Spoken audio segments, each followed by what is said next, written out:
I'm Yo-Yo. And I'm Katia. Welcome to our podcast. Each week we learn from the experts about all things women's health and happiness. We are two very normal, imperfect women. Navigating this crazy thing called life. And trying to stay happy and healthy while we do it. So, grab a cuppa. Or tidy away that pile of laundry. And enjoy our discoveries. Hello and welcome to another episode. Yes, we are on episode 66 and we have a guest episode today. Yes. We talked all about women's fitness. Yes, and mindset. We kind of talked about the real fitness stuff at the start and then we moved into kind of mindset, real life kind of things. And it was a really wholesome, genuine conversation, and actually it was good. It was good to talk about. So our guest today was Mari-Carmen, who is a health and fitness coach for women. She also has a background in paediatric nursing and is a mother of 3. Her passion and drive is to empower mums to achieve their fitness, health and well-being goals. And as a mum herself, she knows just how challenging it is to be a mum. Amen. She also understands how integral health and fitness are for mental well-being, especially during those times of antenatal and postnatal. Postnatal being for as long as after you've had children, I think. Yeah. So it's not always. It is immediately afterwards, of course, but it is just constant. The whole journey afterwards for years is still all postnatal, and postnatal issues can carry on and follow you throughout life. She aims to show fellow busy mums how easy it is to implement healthy habits and exercise into a very busy schedule. But actually, after speaking to her, this kind of applies to all women. All women. I think if you're any woman and you're busy at work, you're caring for anybody, your time's very short. This conversation, and I think we do talk about like families and things and like children, but I think it's very relatable for any woman at any age of child, if you do or don't have children. So it's about fitting in exercise into little tiny pockets of the day and lowering your expectations. And I think what we were saying is that it was a very real life kind of talk about real life and relatable stuff, but Mari-Carmen is also very authentic and relatable and is so genuinely. She has such a genuine passion for helping women.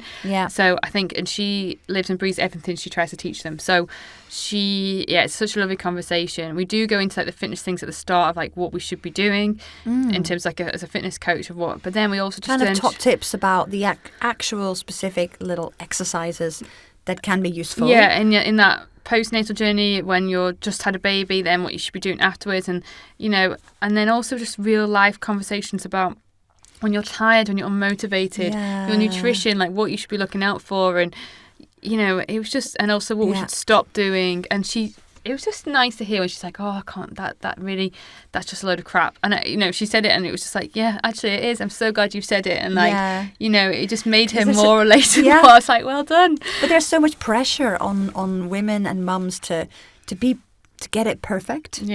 Oh yes, look on Instagram what I made for my child today, or like I get up at 5 a.m. to do lots of exercise, and she kind of goes, that's bullshit.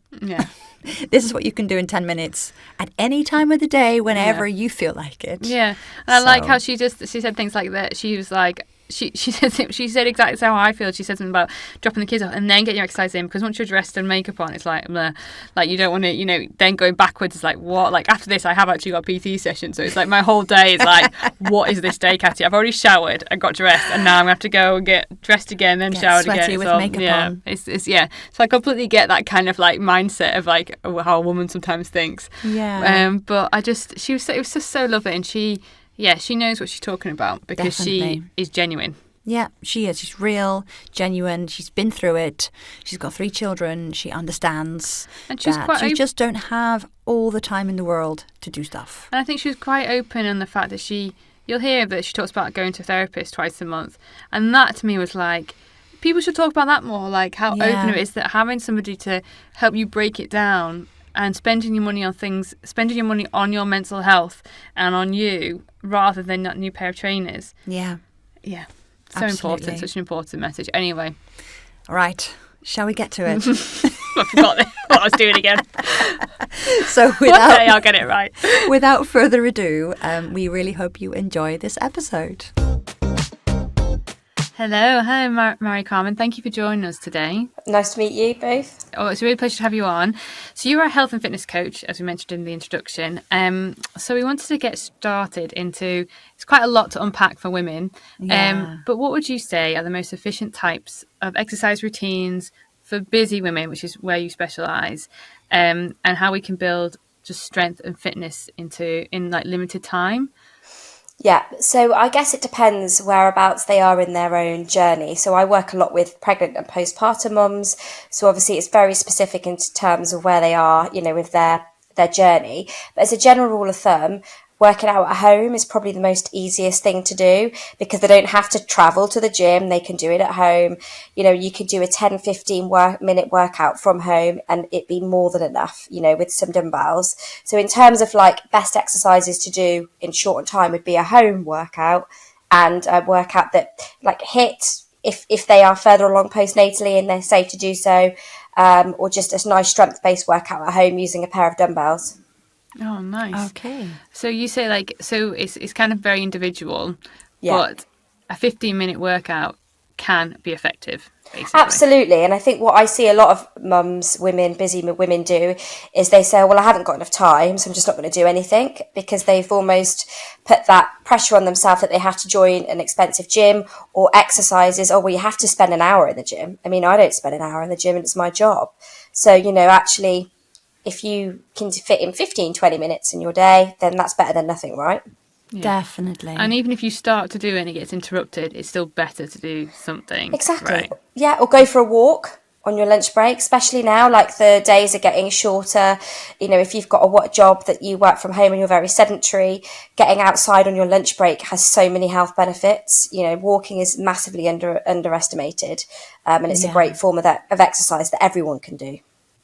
Yeah, we're a big fan of walking. It's surprising because actually just increasing your walking can have a massive effect. Like I've noticed that I've really focused on, my steps were like at 7,000. Prior to children, they were like a lot more, they were like 14. But just getting out to like 8,000, 9,000, 10, pushing them a little bit, I've noticed a massive effect in my kind of fitness level. Yeah. And it's just those little extra bits you can do on top. Exactly. Yeah. And it's so good for your head as well. Sorts your head out.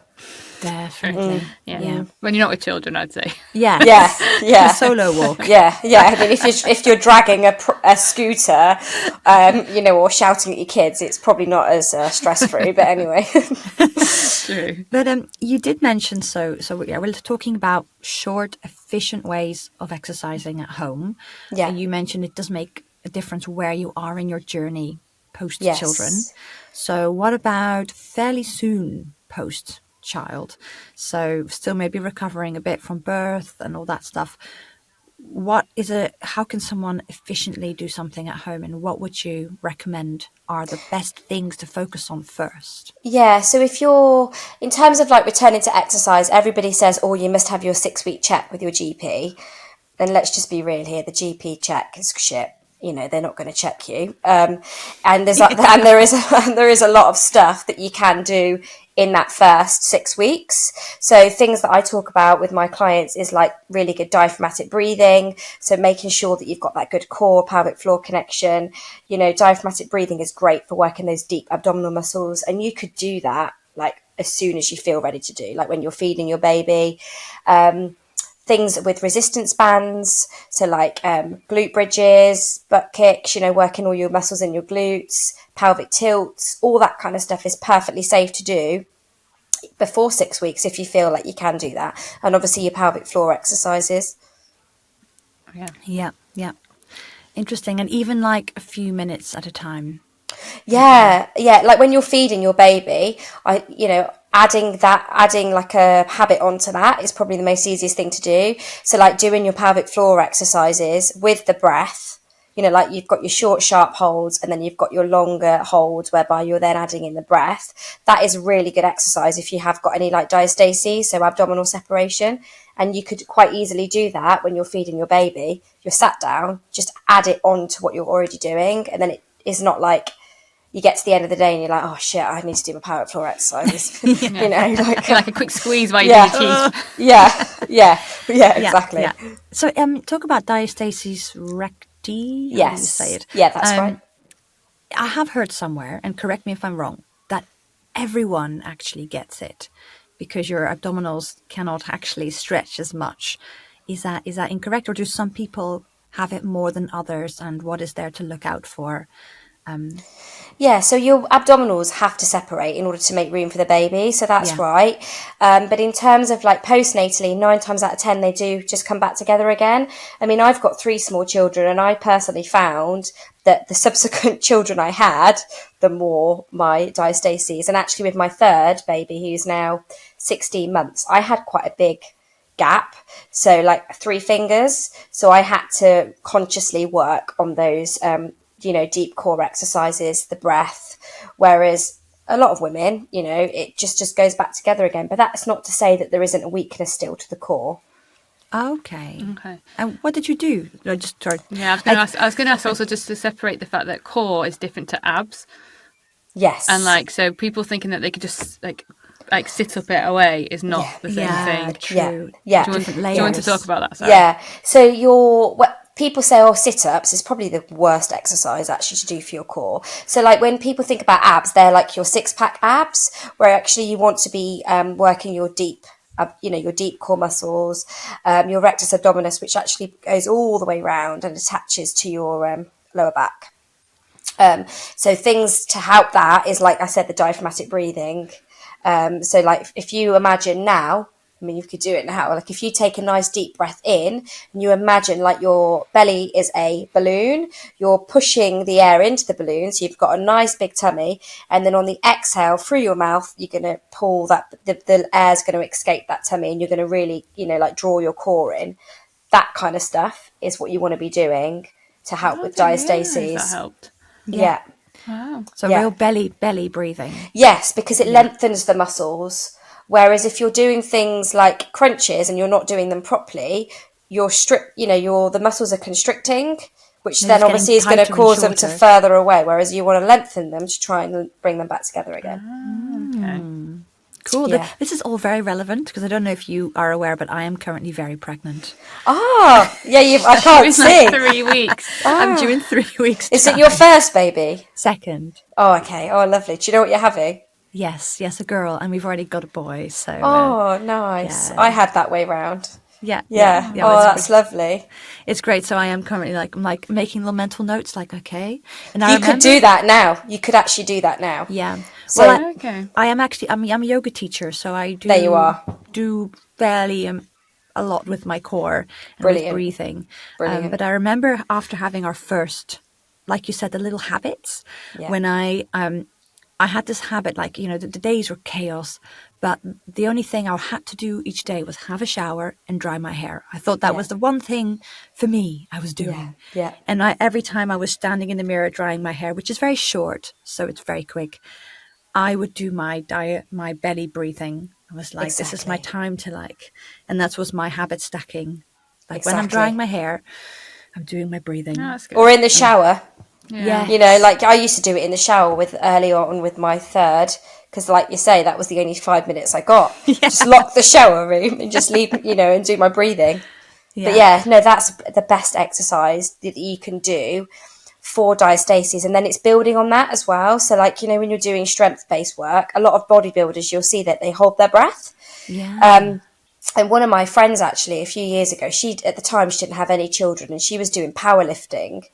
And she was saying to me, Marion, I'm actually leaking when I'm doing this strength training, because she holding their breath. And obviously they brace, if you don't they brace, but then the pressure goes down, and where's it going? It's going into your pelvic floor. So it's building the pressure on that goes up inside and it gets directed down. Exactly. I learned about this recently because in CrossFit I do personal training, and he was telling me that, because I always know that you brace your core, as in like you knit everything together before you lift. And he's like, no, what you want to do is suck the air in and like keep it there and like push out. And I was like, everything in my system is telling me no. So I'm not going to be doing this powerlifting. I am not listening to you. Yeah, and I was like, because I get why they do it. Like men do it. But for me, I was like, no, I can't. I understand what you're saying and understand why it might work for some people, but for me, if I do that, the pressure that would build, and it's also I'm letting go of that core that I'm also trying to hold to protect myself. Exactly. Because what you want to do is breathe out as you come up. Yeah. Because as you're breathing out, you're drawing your core in. Yeah. And that's exactly, actually, a long time ago, I trained to do cardiac rehabilitation exercise, completely unrelated seemingly, but that's always a thing. On the effort, it was breathing out, because that reduces the pressure on everything. Exactly. Yeah. And you mentioned there about the diaphragmatic breathing, that actually it's good for Yolanta to do now. So in your pregnancy, because people are very wary about pregnancy and doing anything, but our bodies are quite strong, and so that breathing now would actually help that lengthening and would help with potentially diastasis. Yeah, and also strengthening that core, and it's also good for labour, and it's a great exercise to do even if you aren't pregnant, for lowering your stress levels. That deep breath. When you feel like you're going to scream at your children, take a deep take a nice deep breath. Definitely. And it kind of, recently I've also been hearing that it's important not to hold in your belly so much, because then you restrict that belly breathing. So actually that belly breathing helps you to not hold your belly in. As in to suck your stomach in. Yeah, suck your stomach in. Because you're grasping then onto, But then that's quite, if you've always done that, it's actually quite hard to untrain that. Yeah. You see a lot of, back in the day, suck your tummy in, got to get those jeans on and stuff. But you're right. Yeah. I naturally suck my tummy. That's the thing. I always will suck my. I'm constantly. It's imprinted. So I'm never getting that full breath, because it's imprinted that I'm always in a half suck. Yeah. So until you talk to me about it, then I let it go. Yeah, and then you can breathe. Yeah. So I'm already half breathing. I'm always half breathing, because you're kind of breathing into your chest. Yeah, part of me's already even now. So, but it is trained into you. It's something that people breathe in, flat stomach. Yeah. Don't ever it's behaviour. Yeah, I know, it's a shame, isn't it? Mm-hmm. Poor little old me. No, and everyone, all the women out there who are sucking in their stomachs unnecessarily. Okay, but so we talked a little bit about quick bits of exercise at home. What are your opinions on strength training and cardio? What do they both give, and how do you balance these together to get the best outcomes for someone? Yeah. I mean, in an ideal world, if you had lots of time, you would go to the gym, you'd have an hour, you do your strength you do your strength training first, because strength train, if you've not got hardly any time, strength training is probably the thing where you get your biggest bang for your buck, because the more muscle your body has, the better it is at burning fat. So it's really good for increasing your metabolism. However, cardio is really good, for obviously developing your fitness levels and stuff like that. So with my training, I will try and, do 3 strength training sessions a week, and it might only be half an hour. But then I'll get my cardio in through walking with the children, and if I have time, to go for a run. Okay. Yeah. Yeah. So it's kind of getting it in, is just the walking. And actually, if you're doing strength training, and it's depending on what level you start at, it can be a bit of a cardio. You get your heart going as well. So try and move through it in a quicker way, rather than if you're doing it very slowly, you're not really going to... Well, that's it. And you can do things like, supersets. So that's when you do 2 exercises back to back, and then you have a rest. Or you could do a tricep. You do 3 exercises back to back, and then you have a rest. That's how I try and do my training, because it's quicker, but then you're getting as most out of it as you can in that shorter period of time. Yeah. And also, if you are strength training as well, there is a point to be made. You need to make sure that you're lifting heavy weights. So if you're doing 12 repetitions of an exercise, if you get to the end of those 12 reps and you're like, oh, actually I could do another 5 or 6 more, then you're not going heavy enough. You should be getting to the end of the set and thinking, actually I probably could have only managed 1 or 2, unless you're doing absolute overload. But I would always say, if you can do 1 or 2 at the end, that's quite a good weight to stick with, and then just make sure that you're keeping a note, and then you're increasing it just to track your progress and improve. Okay. And that's such a good point, because I think especially women might associate really heavy weights with men, not with them. And actually women, we are always stronger than we think we are. Yeah, you're looking around a toddler. you can log around this dead weight. Exactly. So I think actually everyone would be able to lift heavier than they thought. And if you're going to go for lower reps, get that heavy weight. Yeah, and it's not going to make you bulky because everyone's like scared to lift the heavy weights. Yeah. Because they're like, oh, I don't want to get bulky. You won't get bulky because you've got to be eating a lot of protein, and also you haven't got enough testosterone in your body to be able to, like really get really big muscles. Yeah. I think, that's the kind of myth that people like. I think people who actually do really work hard and eat the protein who are bulky must be like, are you joking? The amount of effort I've got to put in to put on this muscle. It's kind of insulting. You lifting a few 8-kilo weights is not going to get you bulky. The women who are bulky they are training like insane, 6 days a week, 2 hours a day, lifting crazy heavy. Yeah. And I mean, probably need a bit of help with a bit of extra testosterone in there. Yeah. Yeah, I wasn't going to say that. I know. So allegedly. Just doing 10 minutes here and there at home is not going to make you bulky. What I was going to ask though, on the I have not personal questions, but how do you fit mobility into all of your like things? Because I notice with them strength training, sometimes I get more flexible as I'm going through the motions because the weight is pushing me into different moves. So I know warmed up. Yeah, I'm warmed up and things. But my mobility as I'm getting older, and obviously in activity with children a little bit more, you're sat with them on the floor or like reading like hunched. How do you get like, the mobility into it a little bit? If I'm being completely honest with you, I don't in my sessions because I literally just go for half an hour. That's not saying that you should. You should be doing some kind of yoga, like, that, or making sure that you're, you're stretching at the end and you're doing like some mobility drills, so, with some bands, making sure that you're warming up properly. But to be honest, yoga is probably the best thing that you can be doing into your routine, because not only is it good for like mobility, but it's also good for calming that mind. So, yeah. You've literally just become Yolanda's favourite guest in that one sentence. Well, I mean, that's kind of what in my mind, it's the 3 pillars of my fitness is yoga, obviously. And I don't do it for very long. Like, I used to do it for longer pre-kids, and now their sessions are short. But yoga and using my kettlebell at home, different sessions, and going for like a walk jog. Like easy going walk jog. It's like 3 different sides of fitness, and I don't do them very extreme, but for me that feels like it's rounded. Yeah, and I do think it is changing a little bit now. Like I think when I was in my early 20s, it was all around, I've got to look a certain way, I've got to do all this training. And actually, as I've got older, it's exactly that. It's about, if I wake up one day and I'm on my period and I'm just exhausted, I've been up all night with the kids, there would have been the old me would have been like, wow, you've got to go to the gym. Whereas now I'm like, actually, no, I'm going to go for a walk, or I'm going to go and do a yoga session. So you're right. It's about having that holistic approach, and it's not just about the hard exercise. The yoga, the breathing has a real important place in that as well.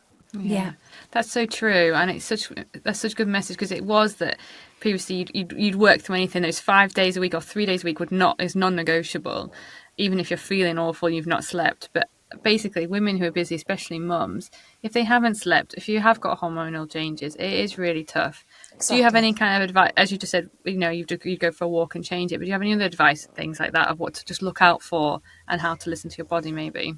Yeah, so like with your periods, that has a massive effect on like your diet and how you're feeling. So I would recommend tracking your periods so you can really start to understand where in certain times of the month you might, your energy drops off. So like most women's cycles are like 28 days. If you think the first half of the cycle, you'll probably notice that you're full of energy. And that's when you could probably, get an extra strength session in. You might want to try and see if you can lift a heavier weight. But then towards the second half, once you've ovulated, that's when your estrogen starts to drop and your progesterone rises. And that's when you'll then start to feel more hungry, you're more tired. And, when you're on your period, you are bleeding. Like, like it is if you say it, I remember my therapist said that to me. She was like, you're bleeding, so you need to give your body a rest. So during those periods, if you're not feeling like a hard strength session, then what can you do in that time? Can you go for a walk? Can you go, you might want to go swimming, obviously, or you could do some yoga or, something that's a bit more gentle. We hope you're enjoying this episode so far. We'd love to help more women out there, so please subscribe, rate and review, which helps more people find us. And share this episode with any friends who you think will enjoy it too. Thank you. And without further ado, here's the rest of the episode. It doesn't have to be that hardcore. Yeah, it doesn't have to be all or nothing. Personal bests are not going to be smashed. And you're like... Yeah. You know, I don't know, personally, I never feel like I need to smash a personal best. I know, but I'm just saying as in don't be thinking like, when you're tracking out your weights and suddenly feel like, why am I not lifting those as much as I was and feeling disheartened? It's probably because you're, you know, that's not, your body's not at that stage, whereas in 2 weeks' time, you can probably be feeling better. Yeah. Your friend estrogen is going to be helping you. Yeah, exactly. Yeah. Interesting. So yeah, because it doesn't have to be all or nothing. It's like, well, if I can't do this intense, fast run or this high intensity CrossFit session, then I'll just stay home and do nothing. Exactly. It comes back to, it's your mindset again, isn't it? It's just changing that. And I think that just takes time. Yeah, yeah. My other question is, do you advise any time of day to work out? Like, so a lot of people have in their head they have to do a certain time. Again, that shit drives me insane. You know, like, this 5 a.m. routine. I mean, honestly, I can't get up early in the morning. Like, literally, like I get up at 6 for some of my clients. And when I haven't got to do that, like, I think the best time to train is when the best time of the day is for you. Like, if you can't, like now with the, you know, the weather changing, in the summer, getting up at 6:30, 7 to go to the gym is quite nice because it's sunny. But now when it's dark, no chance. So I tend to go now straight after I've dropped the kids off at school, you know, just in half an hour. So the best time is when is the right time for you. Yeah, you know, considering the season, considering your energy levels, it's considering your schedule, your schedule, what's going on with your job and with the kids' schedule and things. Yeah. I personally love a pre-lunch session. If you just do 20 minutes of something just before lunch, you can have 20 minutes of yoga or weights or whatever. See, I'm like, once I get my makeup on and I'm dressed, I'm like, oh no. Whereas I just go, you know, once you've just dropped the kids off, you look a bit of a sweaty mess and then just go to the gym. Yeah. You know what I mean? Like once I've got dressed. Like, once I'm dressed, getting me undressed to be sweaty, then get dressed again. My mind's like, what? That's just too many steps. Yeah, I'm the same. I guess for me, I generally only put makeup on for specific purposes. Like a podcast. Not every day. So I'm like pre-podcast, makeup, meeting a friend, makeup. But I generally have no makeup and I just wear a sports bra all the time. You're wearing yoga clothes a lot anyway, so you're like ready to go. I'm the same as you. I might drop off. Then once I've showered and got changed, I'm done for the day. That's me. I need to. So my sessions need to be in that section before I'm really done. I'm starting the proper day. Yeah, and this just shows you that people are so different. Yeah. Exactly. I would be happy to fit it in whatever random 20 minutes I could get. Like some people do it at the end of the day because it's their kind of trigger that the day's over and they've but I'm at the end of the day I'm like, I can't move me now. Yeah. So it's everyone's so different. Definitely. Maybe can you go through a bit of so you said before strength training is the biggest bang for your buck if you have tiny amount of time. Why is that so? What's the power of strength training for women? What physical benefits do they get? Yeah, so in terms of, you know, strength training is great for building muscle, and obviously lean muscle helps your metabolism. So if you are trying to, you know, lose weight, tone up, then strength training is the biggest bang for your buck because of the metabolism effects afterwards. You know, your body will burn after, and also HIIT training as well. You know, if you do 15 minutes of that, just because of how much energy you've consumed in a short period of time, there's more of an effect afterwards. HIIT training, can you quickly describe to our listeners what that is? Yeah, so that's high intensity interval training. So that could be, again, a lot of it is using body weight. That's why it's so good. If you're fit enough to do it, you know, if you're early postpartum, I wouldn't be recommend doing any burpees or squat jumps and stuff like that. But it tends to be quite impulsive movements with your body weight. You know, 30 seconds, then 30 seconds of another movement, then 30 seconds, then a rest, and then repeating. Just where you get in your heart rate, you know, really high, but then it comes back down again and then you repeat. So because you're working at that higher level of intensity, that oxygen that you've used, you're then you know, it has longer benefits afterwards. Because you not only do the cardiovascular, you're then building the muscle through that explosive kind of energy as well. Yeah, in an ideal world, you could do HIIT training with dumbbells, then you kind of killing two birds with one stone, you know. Yeah, or do like a 30 seconds of your squat jumps, and then in your rest, you can then do 30 seconds of dumbbell. Yeah. Okay, cool. What's my other thing is the thing about rest actually is that people need to understand that there is an importance to rest. So, you know, when people are tired and they're unmotivated, and what would your advice be to people who are so tired and they're like, what would you say to them? Like, how could they, because sometimes they don't feel they've got any energy. Or they're not getting enough sleep, for example. What would your top tips be there to be like, to boost or to recognise when to sleep or to actually move? I think a lot of people nowadays say that they're not feeling very energized, and my first question would be how much sleep they're getting. And let's just say that they are getting sleep, you know, what's the quality of the sleep that they're getting, but also like an element of their nutrition. You know, I do think you might be having good sleep, but then you might be filling your body with a lot of processed food because it's quick and easy. That could probably be contributing to why that you're feeling low in energy. And also, you know yourself, if you've been to the gym, it actually makes you feel more energized. So are they moving enough in the first place? What are they putting in their body? That's if they're sleeping. Obviously, if you've got a mum that has got a newborn that is getting no sleep whatsoever, then I would actually say sleep and just do what you can do. Just go out for a walk, you know, in like 15, 20 minutes and just rest. But if you are getting sleep, then have a look at your nutrition, because there's probably things there that you could fix. You know, if you're eating a lot of sugar, processed food, that's not going to give your body the nutrients that it needs. So what do you think would give people more energy nutrition-wise? So reducing the amount of processed food that you're having in your diet. I think nowadays everybody is just having far too much, you know, convenience food, snack bars, you know, like, you know, I had a few of my clients will say, well, you know, I had one of those protein bars yesterday, you know, as a snack. I'm like, well, why don't you just go and eat some fruit?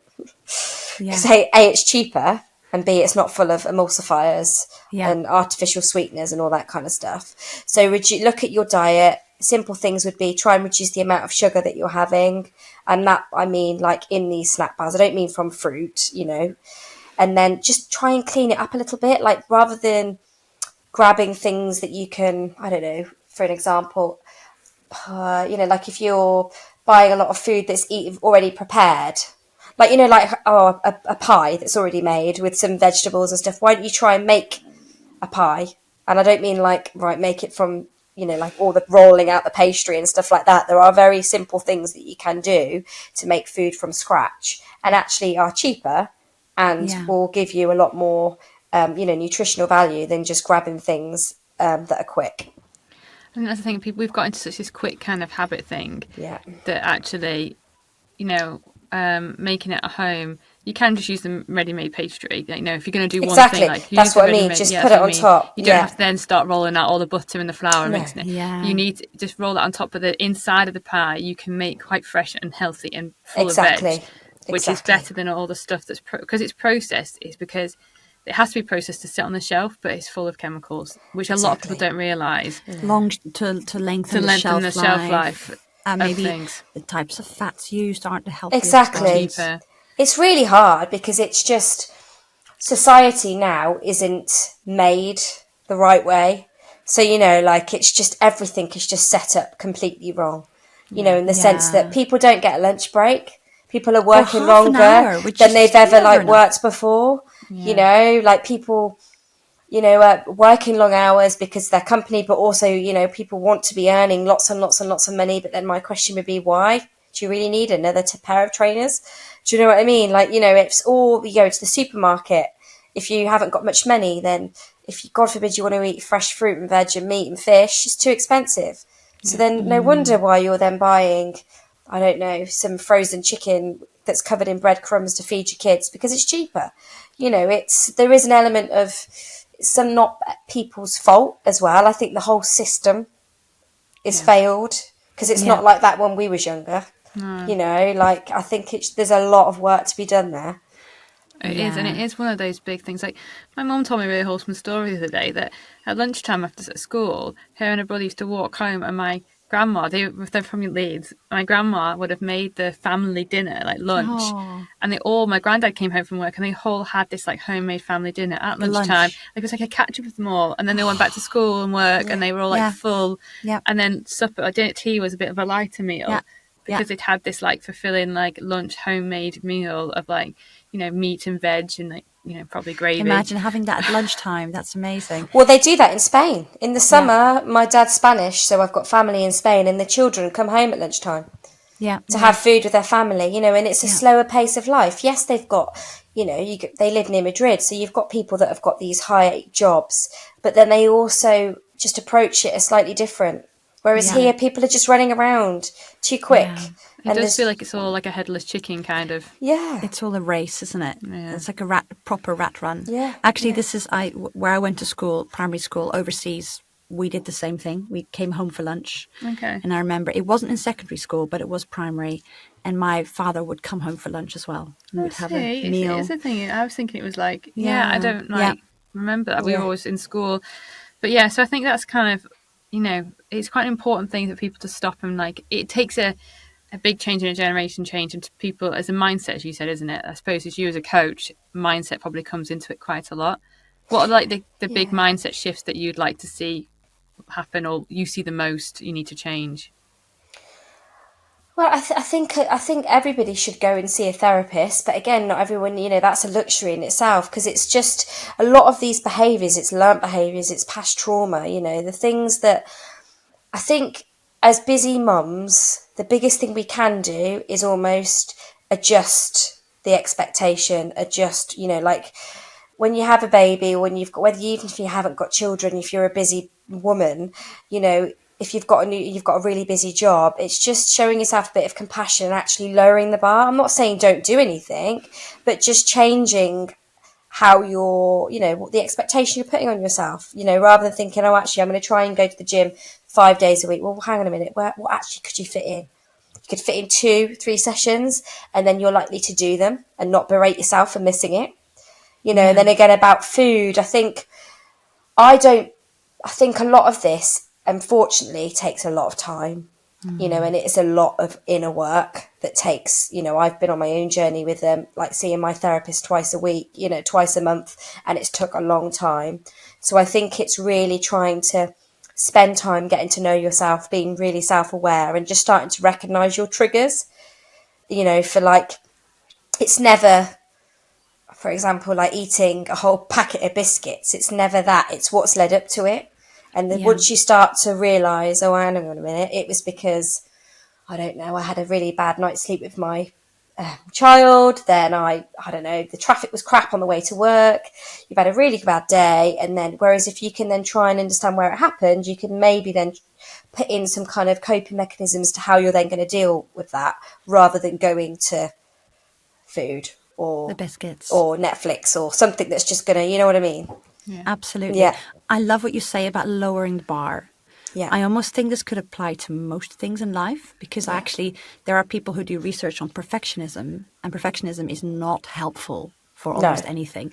Actually, lowering the bar allows you to do the things, but so rather than not do them because you think I could never achieve that, so I'm not even going to go there. For example, going running, you know, lowering the bar, just go for a very slow jog. If you don't see like you're a runner that you can do that kind of thing, or anything in life, like do it, but lower your expectations so you actually do it. I guess also in the day, like, Instagram can be bad for some things, but sometimes it's brilliant. It was this like 5K is 5K where it took you 20 minutes, 40 minutes or an hour to do it. You've still done 5K. Yeah, so you've still been out for a 5K run. It doesn't matter. Like, you've done the distance. You've done the same as someone in 20 minutes that you've done in like less time. So it's that comparison. And I don't know whether you listen to the High Performance podcast as well. You know, and they interviewed Johan Hari. Have you heard of him? Oh no, I've heard of him. Yeah. Or you should listen to the podcast with him on there. And he's wrote a book about stolen focus. And he talks a lot about comparison, and I think it all comes back to that as well. Social media, I think it answers so many problems. you know, like, because, you know, well, you might have done a 5K, but then people are then, oh, well, it wasn't quick enough, you know, or so-and-so next door has done it in 40 minutes, whereas years ago you would never even you wouldn't have known that, would you? Because you wouldn't have seen it. Yes. You know, and you have those watches, so you have the Apple Watch and Garmin and Strava now. And Strava. You can see friends. You log on and you kind of see what your friends' times are for these things. Exactly. Ugh. Yeah, as you said, it's like we were just like, you just get up, you go for a run, and you won't have to hear about all this stuff going on in the world that, you know, other people have smashed this 5K in 15 minutes, and you're like, oh, I just did 40 minutes today. It's all about your own little race. Yeah, exactly. Run your own race. Yeah, put your blinkers on and just be, and going back to your point around mindset, I think you need to be really careful how much time you're spending on your phone and what you're looking at, because that can massively derail you. Yeah, you definitely. know. What would be your rules around phone use? Well, personally? To be honest, I'm trying to wean off my phone, but the thing is, when you work for yourself, my phone is my work, so it's really hard. I think not to look at it at night and not to look at it first thing in the morning, like we all do. You know, it's our alarm. It's literally, my alarm goes off, I don't do it, and it's like I've got this, my thumb does the work, and I'm not even thinking about what I'm doing. I'm reading the emails that have come through, I'm on Instagram seeing what any messages come through, and I'm like, what have I done in the first 10 minutes is, I need to get one of those old-fashioned radios that wake me up. A radio alarm. Yeah. Or a Lumi clock's really good, actually. Have you seen them? No. Yeah, so you set the time you want to wake up, and it wakes you up to light. And then there's the bird. So the idea is you wake up naturally rather than that, which is like an instant stress. Yeah. And then you're opening your phone, and then you might have seen that, I don't know, news article something, or you've seen someone on Instagram that's absolutely smashing it or whatever, you know. And then for all you know it, you're like, oh shit, you know. Yeah, who's done that stupid 5 to 9 craze that went on? I was like, there's no chance. If you'd heard about that, no. There was a craze maybe a year ago that people were like, what I do from 5 a.m. to 9 a.m. And people were like, and I was just like, and someone sent it to me. I was like, I have no interest in this. Like, this is ridiculous. I'm sorry. And I was like, I don't care what you're doing at 5 a.m. I am sleeping. Yeah. If I'm allowed by my children. Yeah. Like the things I do before my child wakes up. It's like, I'm sleeping before my child wakes up. Or I'm going to sit here and have a cup of tea in bed with my door shut just so I can come to before I have to go to hell and deal with all of that, you know. Yeah. I'm literally writing down Lumi clock.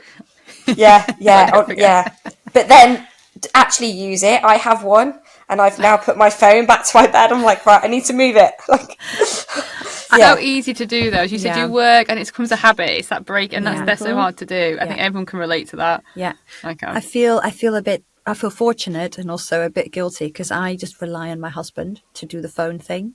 He puts the alarm on, and then his phone goes, and I don't look at any phone because. Oh, that's amazing! So, oh my god, that's sickly annoying. I'm sorry. I've got a slave doing it for me. Sorry, Michael, you're not a slave. Yeah, no, that's amazing. That is amazing. But yeah, so I actually am able to not look at my phone until probably after nursery drop off. Oh, shut up! I'm sorry, but yeah. So if you get the we all need to do that as well. And then you also set. You need to set limits on your phone. You know how like apps can close off at certain times? Just don't click ignore, which is what I sometimes do. Yeah, I'm not mute. I'm not listening to it right now. Yeah. Oh, it's bad, isn't it? But anyway. Yeah. But it's designed to keep us on it. So we're just falling into the trap they set in for us. It's dopamine hits, which is where, you know, look, and all of this is like getting your dopamine hit on when they go shopping. Because it's going to make me feel good, for like half an hour, and then you're going to feel shit again. You know, go and get dopamine hit from going to do some exercise or eating something well or having a really nice conversation with a friend that's going to make you feel good. Yeah. I've heard recently that you need to earn your dopamine. So don't get like free dopamine that you haven't earned, like scrolling and seeing really funny videos. It's all this like dopamine that you haven't done anything for, whereas humans are designed to get dopamine when you've hunted and gathered and you've got this food and you get a dopamine rush from that But I don't think people realise they're getting a dopamine high from like scrolling. Like I would never say that, and like, you know, on Pinterest and things, like dopamine high, I would never have ever put that together. That's what I was getting. The same, but then so I don't think people realise that that's what's happening. Yeah. Yeah. But they actually need what you're saying, and what Mari-Carmen's saying, is actually that we need to go and do something to, and like physically do it rather than rely on our screens to give us that. Yeah, absolutely. Well, yeah, and just have like more connection. And that's what that Johan Hari talks about, is the fact that, we live in a world where you can literally ring up your friend instantly, yet we're the most disconnected because people are just spending too much time on their phone. And it makes me really worried for like our children. Do you know what I mean? Definitely going to be the losers and don't have a phone. Oh, I'm glad you say that, because I won't give him. No, I won't. And he he was saying as well about how, I know in some schools, one of my clients was telling me that their children go to a secondary school, and now when they come into school, they have to put their phones into these wallets. They're not allowed to use them until 4:00, and even then they have to go into designated areas. And I think it comes down to, rather than collectively as parents, we have to say, right, I'm not going to give my children a smartphone. They can have one of these phones without social media on, and then they're not at risk of them being left out. Yeah. The parents need to take control of that. Yeah, definitely. And also how to solve cyberbullying, take out the cyber. Exactly. It's like, they're not having one. I just... For my own, like, I don't want them to go, I'm bad on it. And Edie's like, when did I get a phone to message my friends? I'm like, your friends don't have a phone, so there's no point you having one to message. There's no one going to be receiving anything. And I was like, Edie, you don't need a phone. I was like, there's no need for a phone. Yeah. But eventually, when she wants one, when she's maybe 10 or 11 or 12, but you could get her one of those. I'll get a snake. He mentioned on this podcast, he did say there was a name of a phone. I'll have to find out what it is. And it looks like a smartphone, but it's only got maps on there and you can ring people. It hasn't got internet. So it looks like it's a smartphone, but it's not a smartphone. Smart. Is this Yuval Harari who wrote Sapien? Not Sapien. Is it Sapiens he wrote his first book? No. And then he just wrote another one? I don't think so. I'll send you it afterwards. Sounds interesting. Yeah. Could be someone to have on in the future. Yep. That's what I'm thinking of. We'll be aiming high. Yeah, oh, absolutely. Well, if you get him on, I want to come on as well and quiz him. We'll do a four-way. Yeah. 3 of us have questions for you. Yeah. Super. Let's see, you have talked a lot about mindset, a few pet peeves. Are there any more pet peeves that you have? Or things that people need to be aware of when they're starting their journey? Or like, you deal with... Misconceptions? Yeah. I think it's, again, doing your own... your own thing, working out what works for you, what exercise you enjoy. There's no point doing something if you don't enjoy it, because you won't stick with it. So finding some movement that you can do that you can sustain would be my biggest top tip. And also try not to get sucked into all these silly crazes that are out there, because they just don't work. It's just very simple. Eating healthy, exercise is very simple. Almost just have it, go back 30, 40 years and think about what they were doing then. That's what we need to be doing. Yeah, definitely. Try not to overcomplicate things. Exactly. Because fitness is a big industry, so everyone wants to sell you some fancy, complicated thing. And there's so much ego in the health and fitness industry. It's just like, look at me with my 6-pack abs, I'm going to drink a protein shake. I'm like, oh, for God's sake, that's just not wholesome.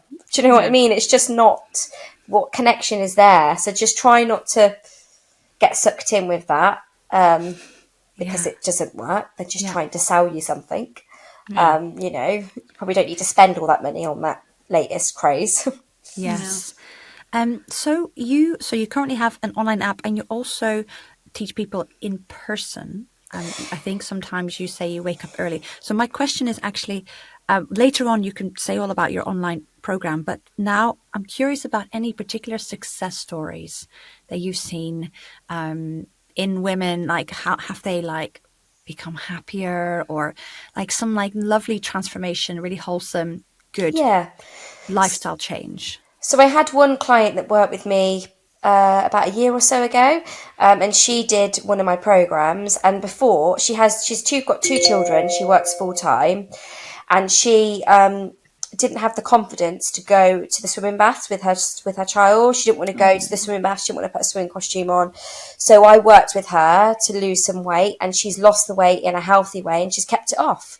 And it wasn't about her looking what she looked like in a swimming costume. It's the fact that she wanted the confidence to be able to take her child to the swimming baths and feel good in her skin. So that was really nice. And I think as well, like when I run a postnatal class once a week and mums can come with their babies, and it's just having that connection, it's not an instant, it's just them having somewhere where they can come, they feel safe, they're moving their bodies in the right way, they're speaking to other like-minded people, and they're just getting that connection and filling their own cup up. That's really lovely. Yeah. Can I ask you why you got into this kind of industry, and what, just more of a personal kind of story your way? Like, how come you got into it? Yeah, so I used to be an intensive care nurse. I used to work on the paediatric intensive care at Birmingham Children's Hospital, and I worked there for 7 years. And then when I had my first son, Arthur, he'll be 8 next year, at the time I had a personal trainer myself, and I used to go to her house, and she had this lovely little setup in her garden. And I used to say to my husband, I was like, I think I could do that, because I liked my nursing job, but I was always looking for more in the sense of like just to advance myself. I wanted to do the courses. I'm quite entrepreneurial, I've learned, in my thinking. So then when I had an emergency C-section, I was surprised at how little information there was out there for mums, specifically what to do when they're pregnant postpartum. And then I had some friends that had their own photography business that I was training at the time, just on the side. Not that I was qualified at this point. And they were like, "Oh, you should go and get your qualification. You should do it because you're really good." And that's where it started. Wow. And to start with, it was training men and women. And over the years, I've just really developed my knowledge base in like pre and postpartum.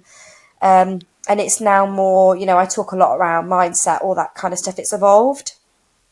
Yes. Yeah, because actually a lot of it does come down to the psychology. And once you start, everything else kind of falls into place. You want to eat healthier, like you want to do more. So once you start that mindset shift, and then also sometimes having a coach there to kind of just pick you up when those days are tough or it's harder, it's to say, it's okay, don't be hard on yourself. Yeah. And someone who's been through it. So you've had 3 children, you said now? Yeah, 3. So you understand pregnancy, you understand the time constraints and the time constraints. We're not having any more. 3 is enough. Line is drawn. Yeah. Although I do I love a baby. I'd have so many babies. I would. I think as they get older, they get harder. Yeah. Yes. I see that. I like the 1 to 2 age when they learn to walk and talk. That's my favourite stage. And I'm like, oh my gosh, you're so cute. And I like after the 3-nager bit, just before they become 4, like the 3.5. Like I like that stage too. And then I'm like, the other bits, I'm like... How old are your children? Edie's just turned 5, so she started school this year. And George is 3. Oh, lovely. I like those names. And how old's your son? So one, he's almost 3. Oh, nice. And actually, I'm kind of the opposite. 1 to 2 was tough. Oh, really? But since he's been 2, it's been like onwards and upwards. Okay. And we can have like full conversations with him, and it's like proper, like a real human being, when they actually interact and speak. And just make. I mean, my eldest he'll be 8 next year, and he's going through that really moody phase. Like since he's gone into year 3, it's like, he just wants his dad all the time. I'm just like, he's just, boys, I think they hit an age. Yeah. Apparently something to do with their testosterone. My friend was telling me, like when they get to 7, they have a massive surge. Yeah. And he just isn't that bothered anymore unless he's hungry or he's hurt himself. He just wants his dad. And I'm just like, So apparently boys, I was reading this because my husband's away a lot, and he's like, he's such a mummy's boy. And I was like, but he just isn't. He just comes to me from 0 to 6. Boys apparently need their mum more for comfort. So that's where they grow in their comfort and they feel secure. Then from 6 or 7 to 12, it's their dad, because that's how they role model then. And they want their dad to show them a role model. And then from 12, it's like other women, like friends and other role models in their life. Yeah, and I was like other significant males. Other significant males in their life. So I was like, that's so true. So I was like, George, give me all the hugs. Oh, yeah, don't you worry. It is. And I can see, I've been going through that now. I think I read the same post. I saw it on Instagram. Yeah. And it's so true. Like my oldest is 7. My middle one is 5. She's a girl. And then my youngest, Archibald, is 16 months. And he's just so like, could just keep him. He's just, and I look at him and go, your brother used to be like that, now he hates me. Please stay like this. Yeah. But it makes you feel better than it's meant to be that way. It's harder to accept. It's a bit easier to like kind of swallow that it's not like they've suddenly just gone off you. this. Yeah. They're meant to suddenly go to their dads. So come back for a cuddle. Yeah, yeah. So, sorry, I'm going to bring it back to fitness. Sorry. Yeah. But just one little question. You said you started off training men and women, and you slowly went into the more women's focus. How is training different for men and women? Like, not including post-pregnancy. Yeah, I guess maybe including a bit of pregnancy stuff, but also just generally men and women. Do they need to focus on different aspects and have different considerations for fitness? Yeah, I think it's harder for females because obviously they've got periods and hormones, which has a massive impact, menopause, all the changes that your body goes through. So there's lots of more considerations that you need to take into account that men wouldn't have. And I do think, I think men are easier to train sometimes. Yeah, because there isn't those hormones and emotions, but it's men are just black and white. With relationships, men sometimes are just easier, whereas females, there's just two other things going on. So yeah, in terms of like fitness, it's all the hormones and the other things that you need to take into account when they're on their cycle. If they're pregnant, if they're going through the menopause, there's lots of different things. Yeah, women are a bit more complicated physiologically. Yeah. Complex. Yes. Yes. Yeah. Interesting. Yeah, that's why I think like having a female trainer who understands, or at least if you have a male trainer, they also need to understand the difference between men and women. I think sometimes that's why I have a male PT at the minute, but I actually think sometimes I once cried in a session. I think he was like, "What is this?" Yeah, he mainly deals with men, and I was like, "I'm sorry." You're going to get used to it. Patted me, and I was like, "You okay?" I was like, "Okay, I'm good now." Yeah. My husband works with me as well, though. He's a firefighter and he's also a PT. And I think he's a really good coach, So there is an element of they are a bit more, Yeah. But sometimes you need that. Yeah. Yeah. It's having there's a balance, isn't there? Yeah, definitely. But it is good to have somebody like, as you said, empathises and understands, like especially the busyness and saying it's okay and like not making you feel like, and being aware of the periods and that, okay, you're tired, just do something different.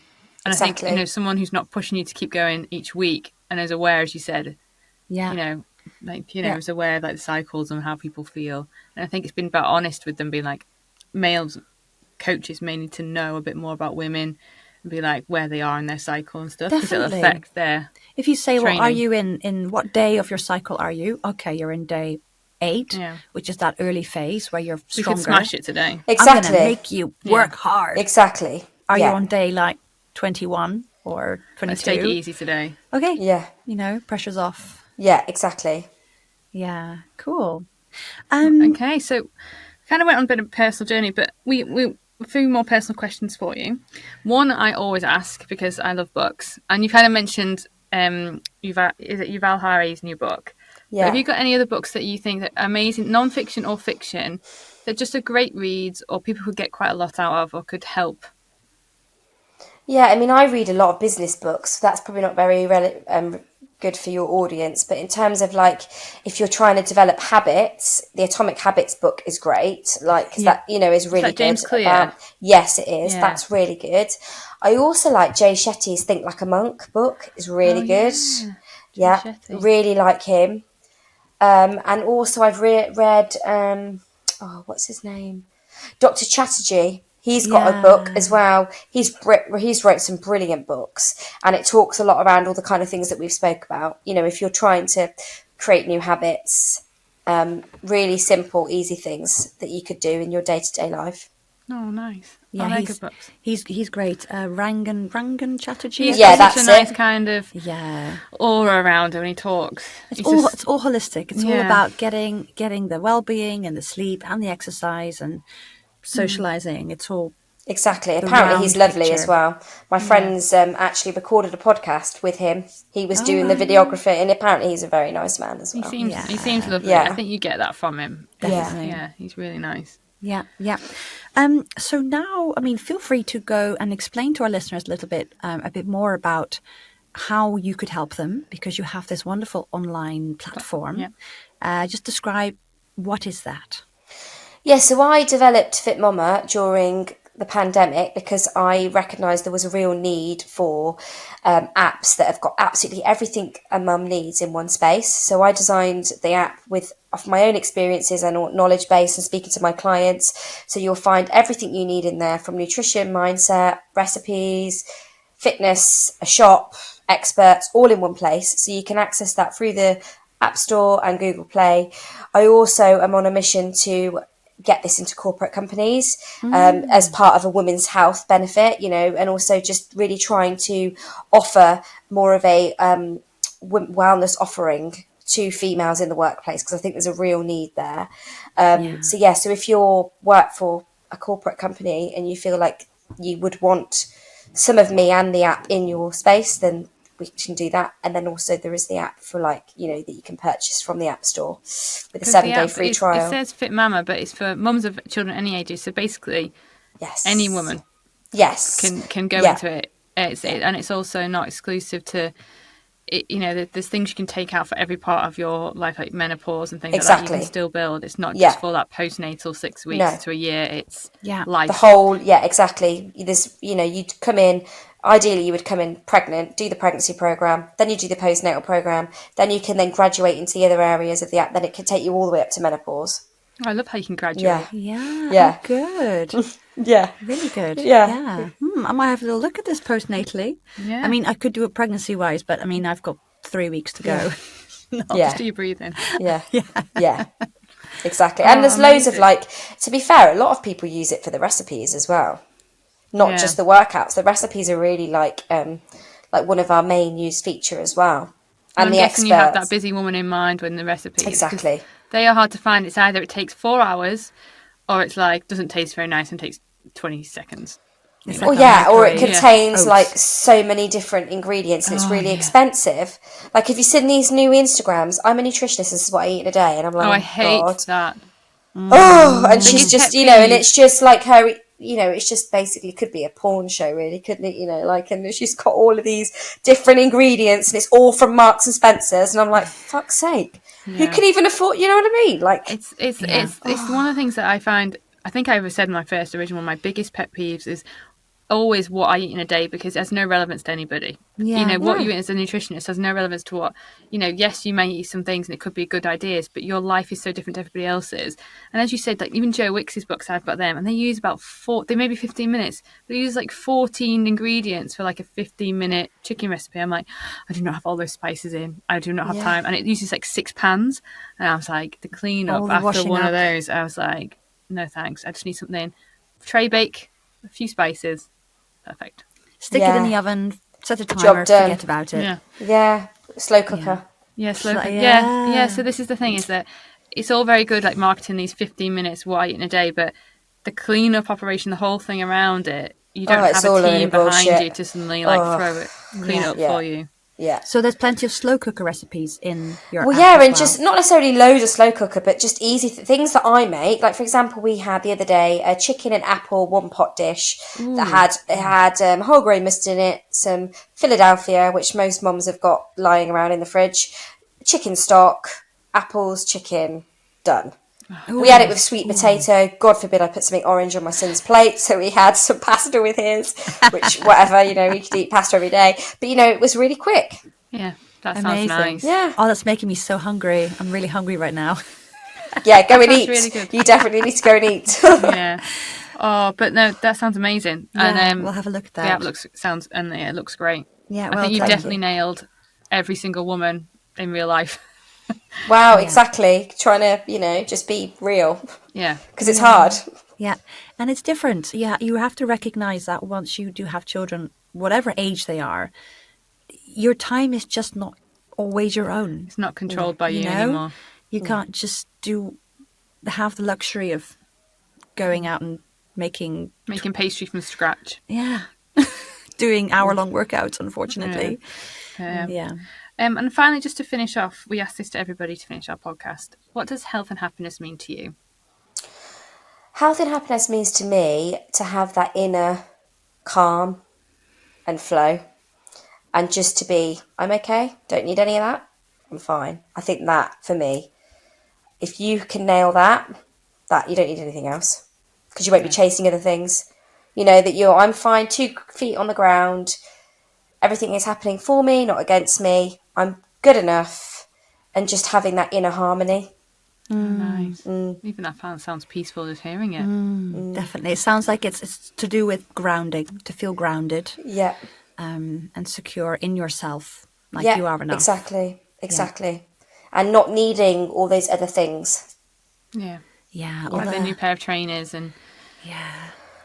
The new outfits for every season and... Yeah. Absolutely. Yeah, I think if any spare money you have, go and invest it in yourself in terms of, you know, sorting your head out, because we all need to go and speak to somebody. And that's just been so pivotal to my own personal growth, but also my business, my children, you know, the things that they'll hopefully now get from me as a parent, as a mother, and even my husband, you know, he says I see such change. There's just so much, like, you know, being able to walk into a room and just feel like, actually, no, I don't really need to go and do that thing. I'm not going to go and see that friend this weekend because actually she makes me feel a bit like shit. Or I'm not going to go and, like, buy those trainers because everyone else is wearing them. Yeah. Do you know what I mean? Like, it's just... Yeah, and I'm just using this as a bit of retail therapy, actually. Exactly, yeah. Yes. Yeah. Oh, so, good words, thank you. Yeah, it's been great, thank you. Honestly, it's been so relatable talking to you and much needed, and kind of like you know you've done something amazing, and I think it's nice to talk to someone who's actually authentic and real and gets it, because not a lot of people they seem to put on a front, and actually you don't need to. No, that's what I'm about. I wrote a letter to my MP the other day, Matt Weston, because I live in the Midlands, and because I'm on a real mission to bang the drum for women's health, but from a authentic, real space. Yeah. Not because I want to be successful and do it for, you know what I mean? I want to actually make a difference, because I know that, like we're having this conversation, everybody needs to hear it. I do. Yeah. It's so important. Yeah. Well done. That's amazing. Thank you. Thank you for all you do. I'm definitely going to have a little look at your app for my postpartum recovery. I think anyone take a look at it. I think if they're feeling that they want to do something from home, they don't know where to start, it is a good app to start, especially with the food as well. Yeah. Yes. Yeah. And all the best with your baby. Thank you. 3 weeks to go. Keep your fingers crossed. I have too much to do for her to come early. So I'm like, clench, keep her in. Oh, yeah. That's lovely. Yeah. Thank you. Thank you so much. Have a lovely day. Have a lovely rest of your day. Bye. Bye. Welcome back. Welcome back. So, Mari-Carmen. Yep. I hope you all got something from that episode. I hope you realised what we were saying at the beginning, that how genuine that conversation is. We kind of lost track of the questions and just started to talk. We just started to chat about life and being a woman and the challenges and the time constraints. Yeah. And I loved Mari-Carmen's outlook on things, which we'll dissect a bit more in Weekly Waffle. Yes. So we won't keep you too long now, because... yes. A bit of a teaser. I'll have a confession about food for this Thursday's Weekly Waffle. Okay. A food confession. Oh, God. Which is very... Please remember it, though, because you do this to me often and you forget, and I'm like... waiting for this story. It's very relevant to what Mari-Carmen said. Okay. So she also said something that I was going to bring up in Weekly Waffle, which I'm really excited about. So look at us, like all the links and all the things. So everyone, we'll see you on Thursday for the Weekly Waffle. But we really hope you enjoyed this episode as well. Thanks. And if you think that anybody would like Mari-Carmen's app, or you want to support, or you want to have a look, then all of the links are in our show notes. And also please share this episode with anyone else you think may be interested. Yeah, if you know anyone who's pregnant or who is just freshly postpartum, definitely share it with them. I think it would be so useful. Yes, I do too. Yeah, and of course, if you have any specific questions from Mari-Carmen herself, get in touch with us, because we have direct contact with her. We can easily ask and she can answer. Yes. Well, thank you so much for staying with us, and we shall speak to you on Thursday. See you on Thursday. Thanks so much for listening all the way to the end. If you'd like to get in touch with us, you can email us on hello@healthandhappinesspodcast.com. Or we'd love to connect with you on our Instagram, Facebook or TikTok pages. You'll find the links to all our socials and more on our website, www.healthandhappinesspodcast.com. And lastly, before you go, please give our podcast a rating and a review. It really helps others find us. See you next week. Bye.